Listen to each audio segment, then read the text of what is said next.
Hello అండి, welcome to my channel Padmini cook book. ఇవాళ నేను చిక్కుడుకాయ టమాటాతో ఒక మంచి టేస్టీ కర్రీ చూపించబోతున్నానండి. ఎప్పుడు ఒకటే రకం చిక్కుడుకాయ టమాటా కర్రీ కాకుండా ఇలా ఒక మసాలా యాడ్ చేసి చిక్కుడుకాయ టమాటా కర్రీ తయారు చేయండి. రైస్లోకి కానీ చపాతీలోకి కానీ ఇలా ఎందులోకైనా కూడా సైడ్ డిష్గా కూడా చాలా బాగుంటుందండి. ఈ కర్రీ ఎలా తయారు చేసుకోవాలో చూపిస్తాను. దీనికోసం అయితే ముందుగా ఇక్కడ నేను ఒక అరకిలో దాకా చిక్కుడుకాయలని తీసుకున్నానండి. ఇలా వాటిని కొద్దిగా పొడవుగా కట్ చేసుకుని పెట్టుకోవాలి.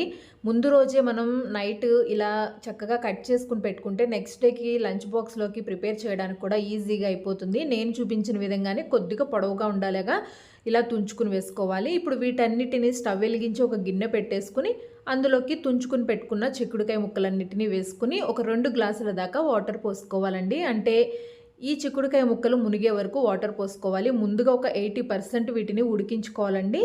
ఇక్కడ ఒక పావు టీ స్పూన్ దాకా సాల్ట్ కూడా వేసేసుకుని వాటర్ కరెక్ట్గా ఇవి మునిగే వరకు పోసుకుని మంటని మీడియం ఫ్లేమ్లో ఉంచేసి ఈ చిక్కుడుకాయల్ని ఒక 80% చక్కగా ఉడికించేసుకోవాలి. ఈ కర్రీ మీరు కావాలంటే డైరెక్ట్గా కుక్కర్లో కూడా వండుకోవచ్చండి. ఇక్కడ కొద్దిసేపటికే చూసారు కదా, మనకి చిక్కుడుకాయలు అనేవి కలర్ చేంజ్ అయ్యాయి, అలాగే చక్కగా ఉడికిపోయాయండి. ఇప్పుడు వీటన్నిటిని ఇందులోని వాటర్ మొత్తం తీసేసి చిక్కుడుకాయ ముక్కలన్నిటిని ఒక ప్లేట్లోకి తీసుకుని పక్కన పెట్టేసుకోవాలి. ఇప్పుడు ఈ కర్రీలోకి ఒక మసాలా తయారు చేసుకోవడం కోసం స్టవ్ వెలిగించి ప్యాన్ పెట్టుకుని అందులోకి కొద్దిగా ఆయిల్ వేసుకోవాలండి. అంటే ఒక పావు టీ స్పూన్ దాకా ఆయిల్ వేసుకోవాలి. తర్వాత ఒక 2 టీ స్పూన్ల దాకా పల్లీలు వేసుకోవాలి. తర్వాత 1 టీ స్పూన్ దాకా శనగపప్పు, అలాగే 1 టీ స్పూన్ దాకా ధనియాలు వేసుకోవాలి. తర్వాత ఒక 3 లవంగాలు వేసుకోవాలి. అలాగే ఒక చిన్న ముక్క దాల్చిన చెక్కను వేసుకోవాలండి, చాలా చిన్నదే. తర్వాత ఇందులోనే ఒక గుప్పెడు ఎండు కొబ్బరి ముక్కల్ని వేసుకోవాలి. ఎండు కొబ్బరి పొడైనా సరే వేసుకోవచ్చండి. ఇప్పుడు వీటన్నిటిని ఈ ఆయిల్లో లో ఫ్లేమ్లో పెట్టుకుని చక్కగా వేయించుకోవాలి. ఇక్కడ నేను తీసుకున్న కర్రీకి సరిపడా మాత్రమే ఈ మసాలాని తయారు చేసుకుంటున్నానండి. ఇవి ఇలా కొద్దిగా వేగిపోయిన తర్వాత చివర్లో ఇలా ఒక 3 చిన్న చిన్న ముక్కలు చింతపండును కూడా తీసుకుంటే మనకి ఇది చక్కగా రెసిపీ అనేది పుల్ల పుల్లగా బాగుంటుందండి. తినటానికి కూడా చింతపండు ముక్కలు కూడా వేసుకుని కొద్దిగా వేయించుకోవాలి. ఇప్పుడు వీటన్నిటిని ఒక మిక్సీ జార్లోకి తీసేసుకోవాలండి. ఇవన్నీ వేగిపోయిన తర్వాత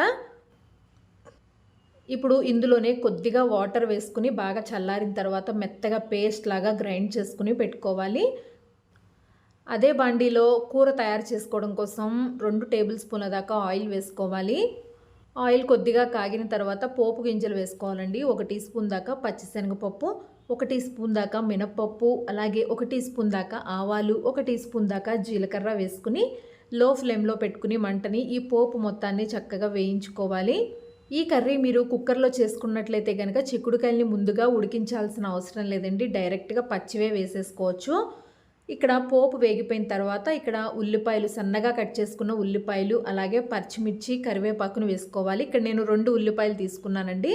అలాగే మీరు కారానికి తగినట్టుగా కొద్దిగా పచ్చిమిర్చి, కరివేపాకును కూడా వేసుకుని మంటని లో ఫ్లేమ్లోనే పెట్టుకుని ఈ ఉల్లిపాయలను కూడా కొద్దిగా పచ్చివాసన పోయే వరకు వేయించుకోవాలి. కర్రీ రెసిపీనే కాబట్టి ఉల్లిపాయలు మరీ వేగాల్సిన అవసరం లేదండి. తర్వాత ఇందులోనే ఒక పావు టీ స్పూన్ దాకా పసుపును కూడా వేసుకుని ఇంకొకసారి మొత్తం మిక్స్ చేసుకోవాలి. ఇక్కడ ఉల్లిపాయలు కూడా చక్కగా వేగిపోయాయి కదా. ఇప్పుడు ఇందులోనే ఒక 3 టమాటాలని వేసుకోవాలి. కొద్దిగా పండుగా ఉన్న టమాటాలు అయితే మనకి గ్రేవీ లాగా వచ్చి టేస్ట్ కూడా బాగుంటుందండి. ఇక్కడ 3 టమాటాలు తీసుకున్నాను. మీరు తీసుకున్న చిక్కుడుకాయలకు తగినట్టుగా టమాటాలని వేసుకోవాలి. ఇప్పుడు ఒకసారి కలిపేసుకుని మూత పెట్టేసి ఈ టమాటాలని కొద్దిసేపు మగ్గించుకోవాలి. మూత పెట్టేస్తే మనకి టమాటాలు తొందరగానే మెత్తగా అయిపోతాయి. చూసారు కదా, ఒక 2 నిమిషాలు ఉడికించుకుంటే సరిపోతుందండి. తర్వాత ఇలా గరిటెతో మొత్తం టమాటాలని చిదుపుకుంటే మెత్తగా అయిపోతాయి. ఇలా గరిటెతో ముక్కల్ని మొత్తం మ్యాష్ చేసుకున్న తర్వాత రుచికి తగినట్టుగా ఉప్పు, కారం వేసుకోవాలి.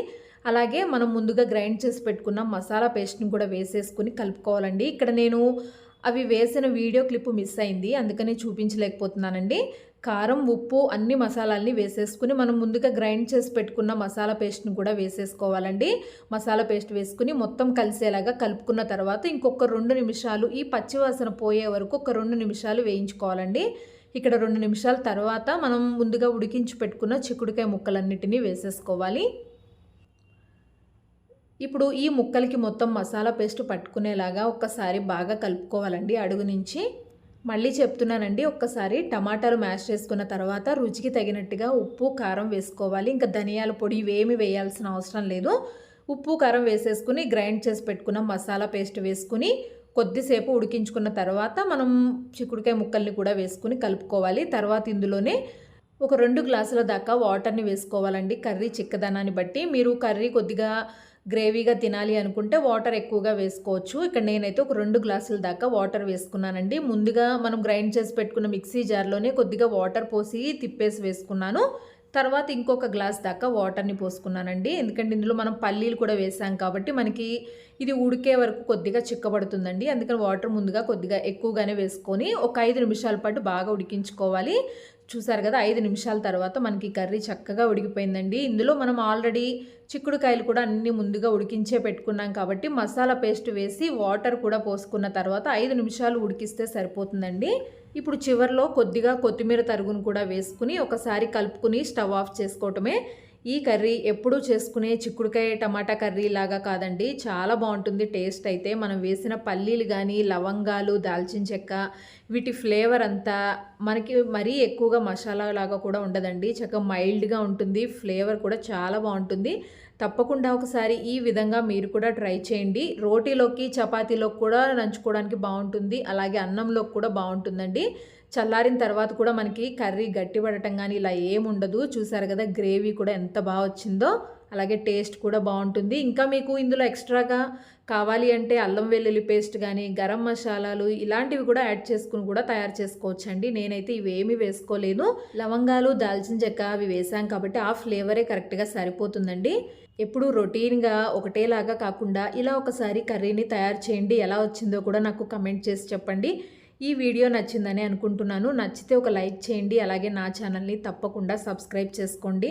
నా ఛానల్లో ఇంకా మంచి మంచి వీడియోస్ చాలా ఉన్నాయండి. ఒకసారి వాటిని కూడా చూడండి. Thanks for watching.